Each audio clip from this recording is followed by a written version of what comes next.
We're live. You're live.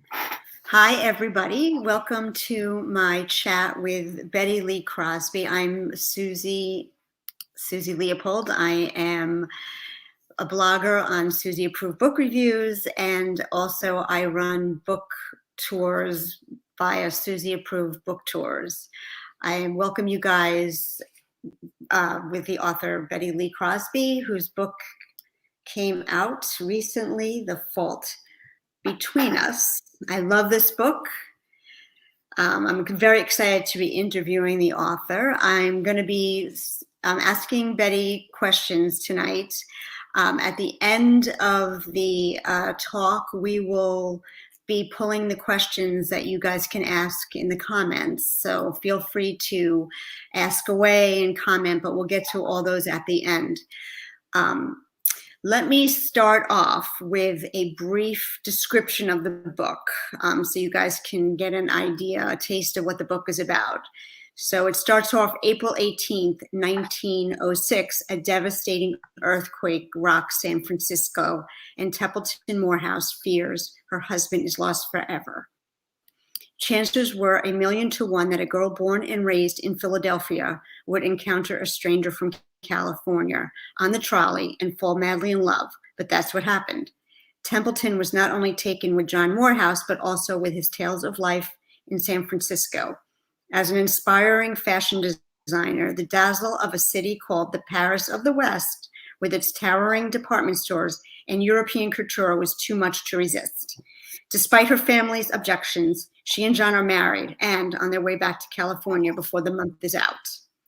To ease the heartbreak of such a move, Templeton promises to return for a visit every summer. She intends to keep that promise, but when her design business grows more demanding, the trips back to Philadelphia become less frequent, and she makes foolish choices that she will come to regret. Now, when she is on the verge of having everything she ever wanted, a devastating earthquake tears across San Francisco, and she discovers the father of her baby is missing. This was a wonderful story, Bette.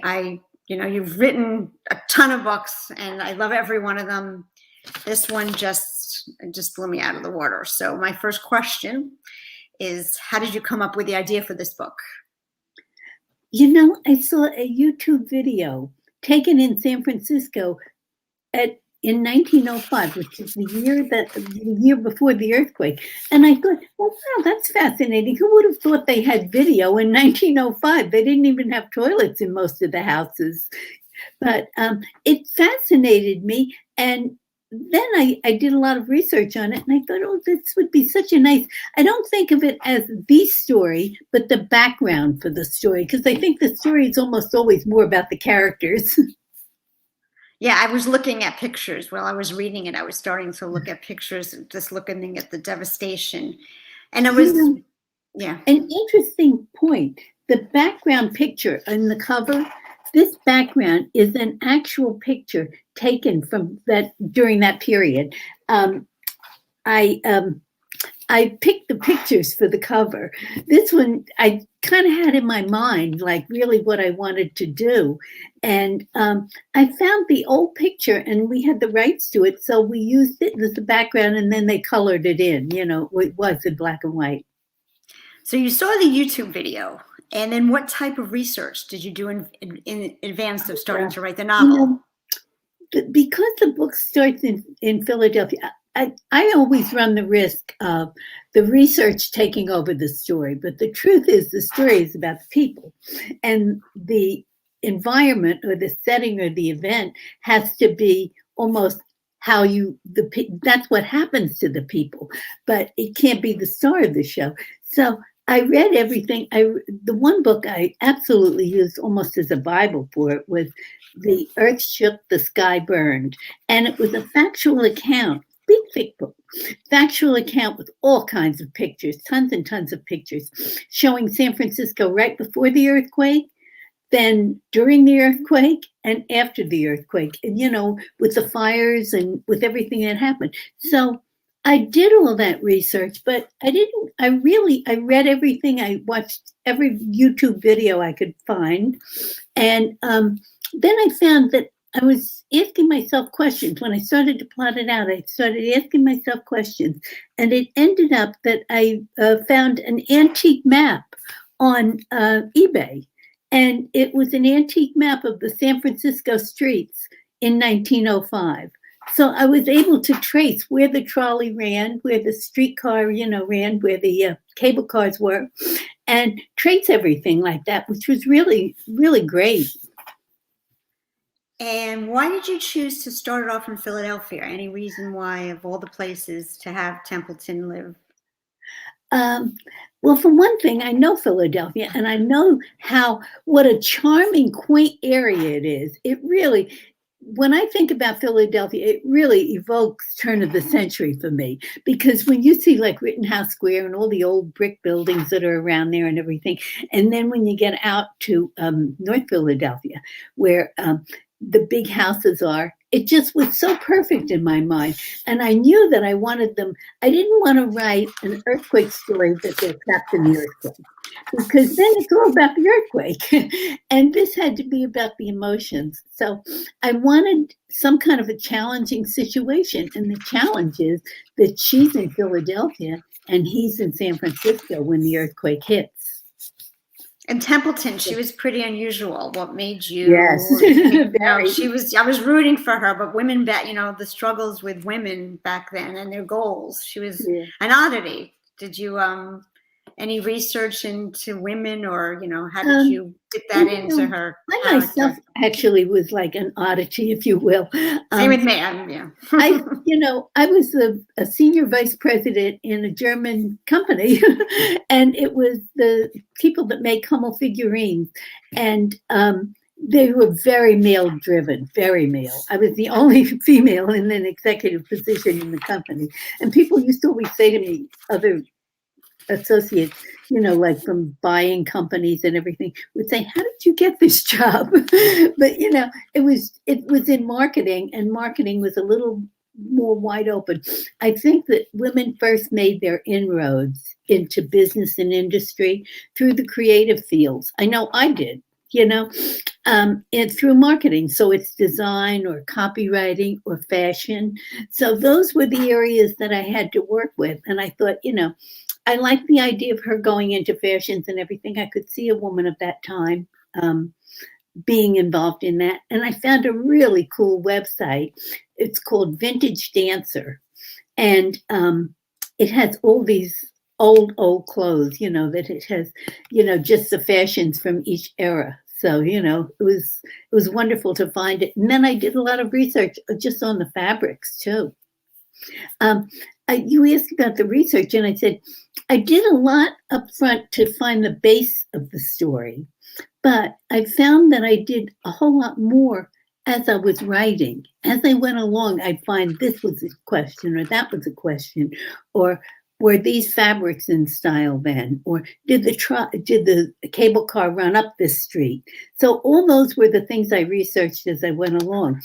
I found that I was asking whether or not, we see so many pictures of like the painted ladies in San Francisco where they're all side by side, but they've got garages on the bottom. And I'm saying they couldn't have a garage then because they didn't have cars really that many. I mean, there was a handful, but not, there were more horse and buggies than cars. So I found it's an antiquarian for houses, but I forget the name of what they called it. But and she answered my question. She said it was like a basement down there. So yeah, he was a good catch, but she was definitely, the struggle with women is still there with children and career. It's still, and that was unusual for that day, that time. Yeah. The cover. I love the cover. Can you share with us what the other choices were? Do you have those available? You know what? This is one book that there was no other choice. I know that sounds really weird, but you know what happened? I have a wonderful cover designer, and he's in South Africa, of all places. And I picked out these two pictures, the picture of the woman, because I wanted her to have red hair. It drives me crazy if there's a blonde on the cover and the story says she has red hair. So I knew I wanted that, and I wanted something that looked period enough with the hairstyle and everything. And then the other picture was the one with the buildings in the background. Mhm. So there were alterations on this one, several. I mean, color alterations and the sky, that it needed to be not flaming, but feeling that smoky, thick red sky kind of thing. So there were a lot of alterations on this, but I kind of started with a firm idea of what I wanted. It's striking. It's definitely striking. I love it. It's probably one of my, I think, right up there with my top favorites of covers. So I can't keep track of how many books you've written. So title of this book, how did you come up with it? You've written so many books. How'd you come up with the title? Usually the title will come up somewhere in the story. It's something in the story that leads me to, like when I wrote Passing Through Perfect. The last chapter, someone says that. And so when you do something like that, it's like it's so perfect to, be the key that leads you to a title. But on this one, I wanted a title that alluded to the earthquake, but was not disaster or ruin or, anything like that. I didn't want one that said earthquake per se. So I kept thinking about it, and I don't know, it just came together. It was more about the people. And so if you put the people together with the earthquake, that's how I really came up with it. So, you're always busy. You're always accessible. You have your Facebook pages. You're you're always present. So I wondered, where do you do your writing and how do you stay on track? I mean, you just had another book come out how many months ago? So how do you keep on track with your writing? That's a little over 6, I think it was. Yeah. So where do you do your writing and how do you keep on track? I can't, I'm distracted all the time. I can easily be distracted by, just. Sometimes I hear about authors that can write like 5, 6, 7 books a year. And I marvel at them because I could not do that. I mean, 2 is my limit, really. And even that's pushing it. And I write almost every day. I write in my office mostly. And this is my little office. This is my whole world here. It's the smallest room in the house. And I did have a big office upstairs, but then Dick took over in the business and I gave him that office because he's very, very messy. So my office is right near the front door. So I'm much neater. So I took the small office. But I have like everything in here that I love, my books and my mementos and everything. So I mostly write in here. I use my laptop a lot when I'm writing. I use my desktop when I'm doing social media and everything because I can see it better and it's faster. And I use my laptop when I'm writing, and I will carry it like into the family room, and there's a table in the family room and I can sit and look outside there or out on the lanai. If it's a nice day, it's lovely to write out on the lanai. That's nice. Yeah, you don't have the winters that we're going to have. You can't see it tonight, but I have a really pretty flower garden outside my window and a fountain. So that makes it much more pleasant. So who gets to first look at your drafts? Friends, family, editor? Who gets to look at the raw work? I have a group of 4 ladies that are here in my local area, and they're all avid readers. And what I love about it is that they don't hesitate to tell me when they don't like something. They will say, okay, when is the action going to start? Or, I don't like him from the start, or, or I love her, whatever. But they tell me the reader thoughts when they're reading the book. So I send them, usually I have about half. A lot of times we'll have lunch and do it. Usually I have lunch here at the house and they all come, and we have one girl who is an awesome baker. And when I was working on this book, she made an earthquake cake and brought it. Nice. So at one point I almost said, I don't know, now what is she going to do for the next one? It's kind of a hard act to follow.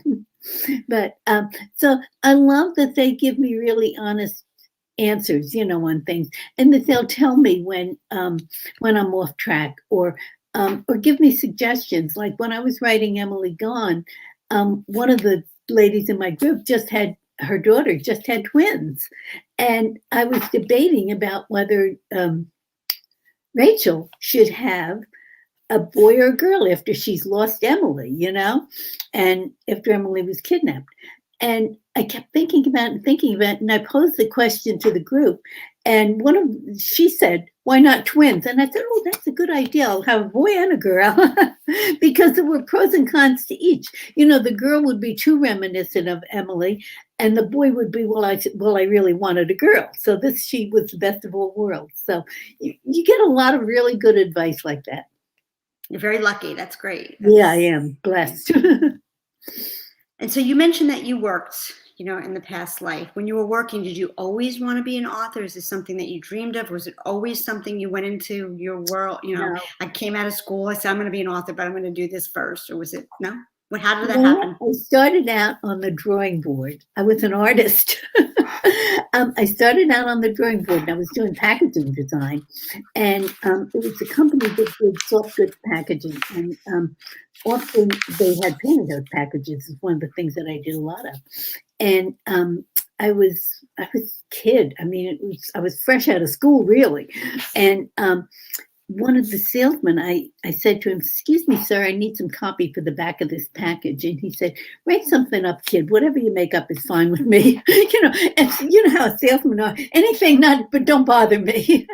So I did. So I wrote some copy, and it worked fine and everything. And then a few months down the line, I kept writing copy. A few months down the line, they said, "Hey, you want to do the company newsletter? You're pretty good at this." So I said, "Yeah, sure. Why not?" I mean, the truth is I just didn't know any better than to say yes. So I figured I was having fun doing it, so I did. And then I spent almost my whole career in marketing. I kept going, like moving up the ladder and everything. And I had artists and writers working for me, so I had my hand in both. That was kind of interesting. And I used to write a lot of news articles for the company, and I moved around a few times, so for advertising agencies and the company that I was with and all. And people would say to me, "Gee, you're such a good writer. Did you ever think of writing a book?" And you know what my answer was? I have nothing to write a book about. Little did they know. I swear, this is 25 books later. Do you have a favorite book that you've written? Is there one that's just...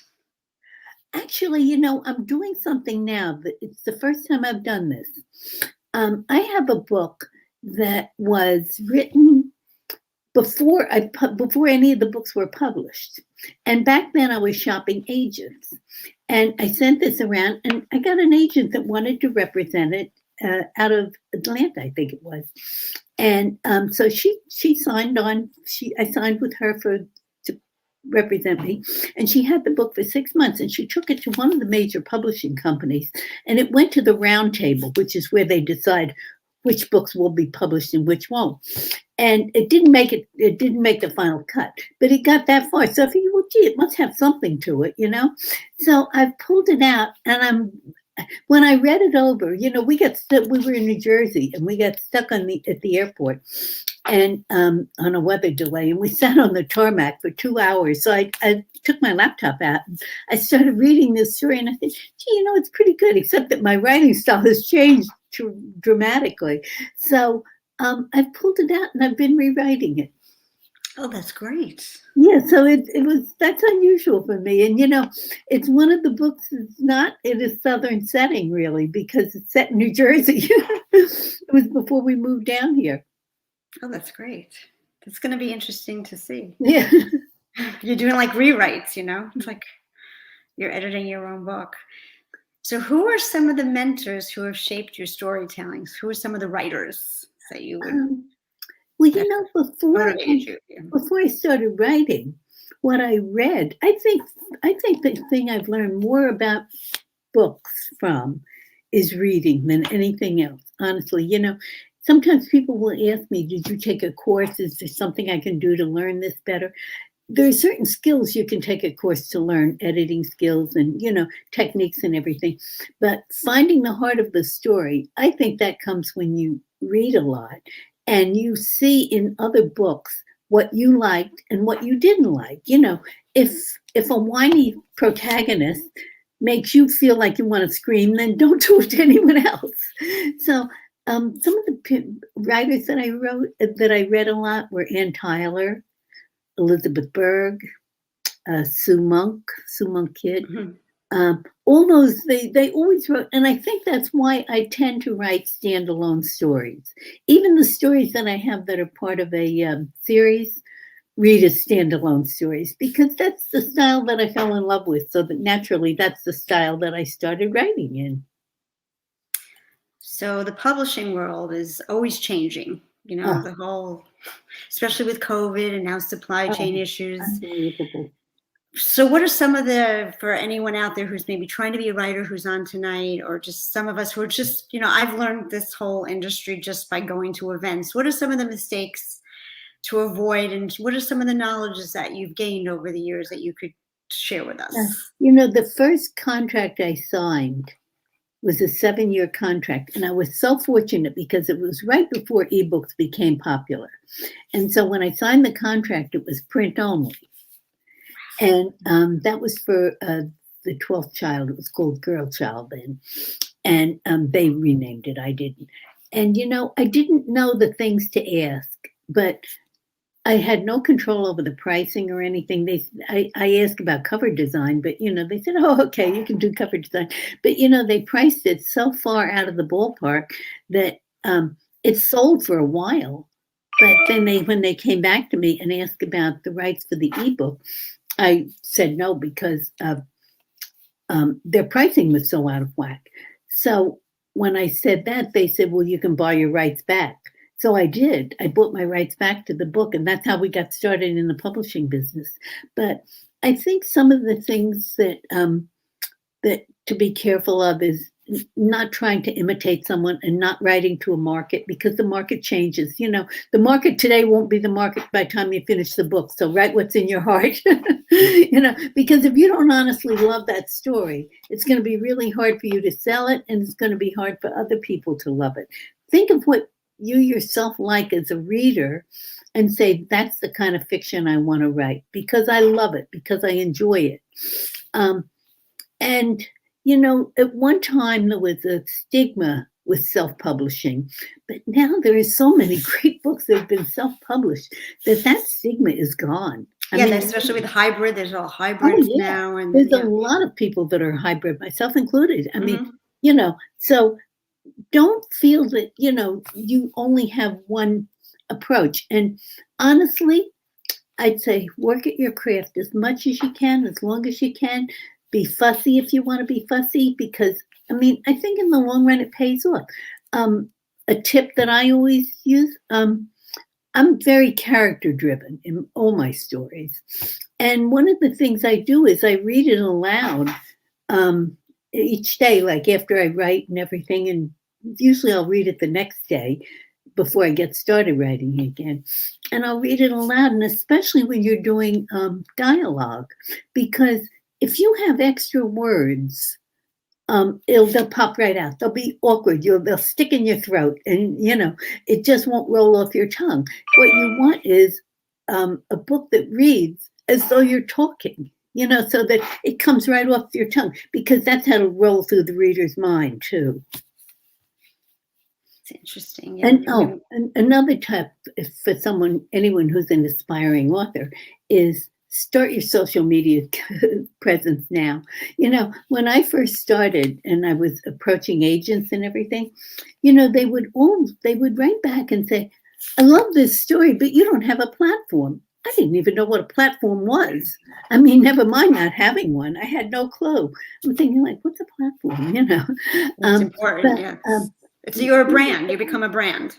Yeah, become a brand. And you know what? Brand yourself under your own name, because if you write, you think now you'll be lucky to finish one book. But guess what? That's what I thought too. And here I am with 25. And I thought I didn't have anything to write a book about. So once you get started, you might very well find that you're just as or more, way more prolific, And if you brand yourself under your name, then people will always be able to find you. Like all of my social media, my Facebook, my Instagram, my Twitter, all Pinterest, everything is under Bette Lee Crosby. Which is great because we're doing a book tour together, and it's easy for the bloggers to tag you. I've had some authors where I'm like, it's got to be your name, or it's becomes very difficult when you're the thing is you want posting, and you want to be able to say, to get readers that say, that name, I'm going to buy that book because I've read that author and I like her. So your name is important. Do you look at your reviews? Like, I know Goodreads sometimes is a very tough platform to stomach. I've heard that. I've seen it. I mean, I'll tell you, I haven't had as much of a problem on Goodreads as some people have. Now, I don't know why. I can't tell you. I've seen a book not even come out and people are giving 1 star. I'm like, that book's not out. I know. That happens, And I think some of that, I mean, I had one review on Amazon, and this was for spare change. This was ages ago.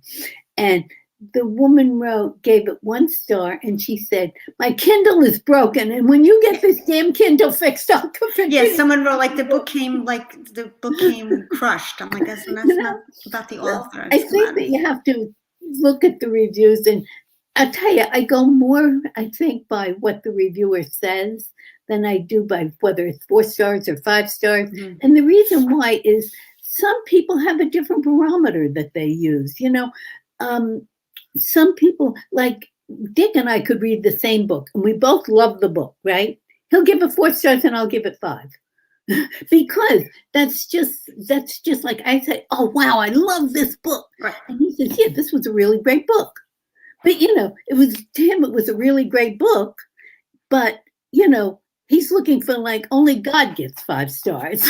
Right, there's some reviewers like that. I see them on my tours. There's, their style. But if somebody gives a book 4 stars and they say, this was a really good read, it's the first time I've read this author and I really enjoyed her work and everything, I'm happy. I'm very happy with that. Yeah. So your next book, I was going to ask you, is your next book the one that you're rewriting, or is there something that's going to happen before that? If you can share that with us. I'm working on that now. I also, when this is the first time I've ever done this, to start one when I'm in the middle of another one. And I was working on one that was magical realism before we were stuck on the tarmac and I got involved with this other one. So I think I'm going to be going back to that one too, as soon as I finish this. So I usually like to ask what you're reading, but then I find out when people ask me that, I'm like, oh my God, did I insult somebody? And I know that you're in reader group, you're at an author group, and it's like, it's like when you're at the Academy Awards and you leave out your husband or wife. So I'll say, what are you watching on, anything good that you're binging on TV? You know what I did last year? For some reason, I think I was really busy writing, and I don't know what it was, but I think we started watching Downton Abbey on a binge thing, and we hadn't watched it when it was on television, but then we started watching it when we were watching 2 or 3 a night. So I usually like This Is Us. So I started taping it. So I taped the whole year of This Is Us. So now I'm watching it 2 or 3 a night. So I'm catching up, but it's last year's program. That's okay. That's okay. I'm watching Impeachment, which I'm finding fascinating. Which one are you watching? Impeachment, which is that's supposed to be very good. Yes, and then Scenes from a Marriage, and I guess Larry David just dropped, but his new season, Larry David. So I don't know. Depends on what my husband picks when we're falling asleep. So what I wanted to just give the reader, everyone, if you can start, thinking about some questions. I wanted to, Betty, ask you, before that, I want to say anyone who's read Betty's books to please, reviews are very, very important on Amazon. It can be 1 or 2 sentences, 4 or 5 stars, just, it's great for authors and the algorithms. But Betty, where can people find you, your newsletter? Where are the places that people can find you on social media for your brand? You can look at you can always go just on the internet and put BetteLeeCrosby.com, and that'll take you to my website, and you can sign up for the newsletter, and you get lots of presents. Always goodies. It's always Betty always has goodies. It's very generous. But everything. But the only thing is, you got to remember it's Betty, Bette. So let's see now. I You're can on Instagram. You're on. Oh my Facebook. goodness, we have a lot of people with us. Let's say hi. Are there any questions, first of all? Hi, Melody, Sissy, Virgie, Sherry, Della, Rosemary, Patty, hi. Oh, we have so many people with us. Thank you all. Deborah Prout, thank you for coming. Let's see, Elaine and Karen, thank you, and Carla. Oh, we have a wonderful crowd tonight. Marilyn Simon Rothstein is with us. I have to tell you, a sneak peek. I've read Marilyn's book that's coming out. Oh, I'm jealous. It's the spring, Marilyn, and oh, it's so good. I loved it. I've been waiting. I swear, it was like sitting in the room with my best friend. Honestly, I just loved it. I really. And Ginny Bauman is with us. Let's see who else. Heidi is here, Elizabeth Silver, Leisha, Phyllis Bernstein. Where should people buy the book, Betty? Where would you prefer people buy your book? They can get, oh, this is hot news. It just went into KDP. It just went into Kindle Unlimited. Okay. So you can grab it in Kindle Unlimited and read for free if you're on Kindle Unlimited, or you can order the paperback book either from my website if you want a signed copy, or from Amazon or Barnes and Noble or any of the bookstores. So the paper is everywhere. The Kindle book is just on Kindle now. It's in Great. Kindle Unlimited. So let's see. We have so many people with us tonight. There's a long, long list. We were so busy chatting, I didn't stop to look at it. Let's see. Suzanne Baldwin Mayfield is with us. Hi, Susie. She said, hi, Susie. Oh, hi. I'm new to StreamYard, so I'm letting Betty run the. Because I have both here, that I can see them both. Oh, thank you, Heidi. She said, when I read your books, I never want it to end. Hi, Diane Sharon West. Thank you. It's not available. Diane said, is there a reason it's not available at the library?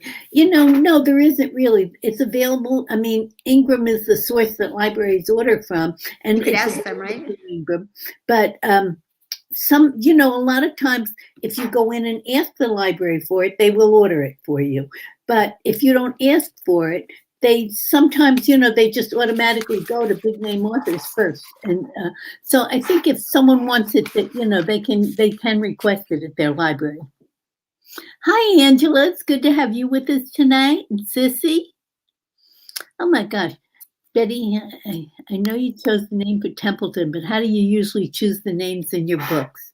Not the main character. I don't usually do the main character as one from one of my followers, but a lot of the ancillary characters are names of my followers that I use just as, a treat for them, because I love, like, if there's a neighbor that comes to borrow a cup of sugar, or the postman, or a passing by character like that. I love putting in the name of some of my followers because it's such a fun surprise for them. And I never tell them ahead of time. I think Linda was in there, right? They'll be reading along and they say, oh my gosh, I'm in this book. I mean, Marilyn says Simon Rothstein surprised me with one too. But I think my mom is here so too. much fun when you're reading along and then all of a sudden you see that, oh, here I am. Hi, Mom. Let's see. Here now I see you, Mom. Here. Barbara, she said, I can't wait to read one of your books. Which one should I choose first? Wait to read one of your books. Which one should I choose first? Oh gosh, that's like asking a mom, which kid do you like best? Well, since this one is new, I think, it might be fun to jump in and see what everybody's talking about. I'll have to all get together when I come to Florida. Oh, that would be fabulous. Too, yeah. Is your mom in Florida? Yes. Oh, where at? She's in Boynton. Oh, okay. That's not too far from Yeah. me. It's like an hour and a Yeah. quarter, maybe. Yeah. So let's see. Okay, I think I've quit. Oh, wait. Jeannie Bauman says, I've loved every book of hers. I'd pick anything. Thank you. That's so Emily sweet. Gone was great too. That was great. And Melanie McRae Davidson's here. Bibliomast again. My mom and I are huge fans of yours, Betty, our favorite author. Oh, thank you so much. I so appreciate that. You know, I'll tell you, on days when you're having a tough day, and when you're having a tough day and you think, oh, geez, nothing is going right in this book, you'd be amazed at how helpful it is to know that there's someone there, you know. Where am I? Okay. I was trying to remove that, but I can't. To know that someone says something nice, or you see a nice review or something, or someone drops by and says, oh, I really enjoyed this book. Oh, that's so rewarding, honestly. It's just, I think it's what keeps you coming back. Because it can be a tough business sometimes, you know? Yeah. And a lot of times, like I have a lot of followers that are loyal followers, and once they get started reading my books, I have a lot of people that will just one click on it because, you know, they know kind of what they're going to get. But by the same token, in this big sea of authors and books, I'm a very small fish. So it's very rewarding when I see readers share one of my books, or when I see something in a book group and they'll say, who's your favorite author or something, and someone will mention my name, or what book are you reading, and someone will mention one of my books. It's really kind of thrilling, you know. It's funny because I've won a lot of awards for my books, you know, because I entered them in competitions. That's really what encouraged me to get started, because I was writing for a long time and I hadn't started publishing anything. But I entered, it was The 12th Child. I entered it into a fiction contest from the National Pen Women of America. And it won first place for an unpublished manuscript. So I thought, well, then I guess it's good enough to publish. And, you know, that kind of gave me the push that I needed to get started. But the truth is, the real thrill comes in when you hear it from people who are readers, you know. That's really the biggest thrill. It's nice. It's nice. The first time I hit the USA Today bestseller list, it was funny, you know, I never expected it. If you were waiting for it, you could sit on a toadstool for a year and it wouldn't happen. But, you know, I wasn't even thinking about it because it just seemed like a star in the heaven, you know, like so far beyond my reach. And I was on Facebook, and Stina Holmes, who I think many of our followers know, said to me, hey, congratulations, Betty, you made the USA Today bestseller list. I said, yeah, when pigs fly. She said, no, you really did. So, of course, I jumped right over to look, you know. I didn't even know where to find the USA Today bestseller list. I look at that weekly. I look at it weekly. Yeah. So, but now you're doing a giveaway tonight too, Betty? How's that going to work? You know what? Of all the people who are here tonight, what we're going to do is, why don't you, Suzy, pick someone that you know. Oh, I can't do that. I'll feel so guilty. No, I can't do that.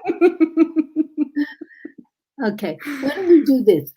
After we finish here, I'll put all the names in a hat and we'll pull one out, and I'll post it on my author page here. How's that? Yeah. And I'll share it over to your author page. I'll be like, oh, I've been so many giveaways. I get so. I used to let my son, when my kids were little, they used to do it for me. Now they won't. Now they don't bother. When my sister's kids were small and they would come over, it was always like, who got the biggest dish of ice cream? So I came up with a very good solution. I let one kid scoop the ice cream up and the other kid pick the dish first. So let me tell you, you never saw two more even scoops of ice cream in your entire life. Well, this was great. This It's was been so long. We've known each other for so long. I think it's the first time I've I interviewed you, know. so I really appreciate it. I'll tell you, God willing, and this terrible virus goes through, Right. I'd love to spend some time in New York. I mean, we normally do, and this year we didn't because it was just such a long drive. And Dick had back surgery about 3 months ago. So we flew up for 5 days and flew back to see our daughter. Yeah. But I'm so looking forward to it. Yeah, I mean, looking forward to I think, normalcy, you know, yeah. most of my stories come from interaction where I'm talking to other people, and they just, I don't know. Sometimes they say, you know, I knew this woman that did this, that, or the other thing, and I thought, oh, that's terrible. But what if it was the other way around? You know, so it's an inspiration. People are an inspiration to me. You know. Well, that's great. We'll keep writing. We look forward to it. Thank you. And again, if you read the book and if you're going to buy the book, leave reviews. It helps. And we look forward to more books from you, Betty. I'm just honored to be interviewing you finally. I met you when I was a baby blogger with Linda. So this is. You're not a baby blogger now. No, we've come full circle. So I'm very honored to be interviewing you and working with you on helping. It's really been fun to meet too, Suzy. Yeah, look forward to meeting you hopefully next year. Yeah. I would love that. Yeah. So if that's it for the questions, you know, look on Betty's page to see who won the book, and hopefully we can do this again for her next book. Yeah. Well, I guess we'll say good night. Do you want to leave links also on the comments on where to find you, hopefully, on any of your social media links? I'll put a link in the comments. It's for your newsletter especially, because I know you do a lot of nice. It is wherever you're on, you can go to www.bettyleecrosby.com, and it's BETTE. That's the only thing you have to remember. Mm-hmm. And on my website, you can find every place that I am. So, and I'm on all those sites. I'll hang out with you. I actually like doing social media. You're great at it. So kind of a guilty pleasure. You taught me StreamYard tonight, so I'm ready to go now. This was really fun. Thank you so much, Suzy. Thank you, everyone, and stay safe. And reach out if you have any questions. Same here. If you have any questions, feel free to leave them on the thread, and we'll be checking it out. Okay. Thank you, guys. It's an awesome book. It's really enjoyable. Thank you so much. Coming from you, that's quite a compliment. Bye, guys. Good night, everyone.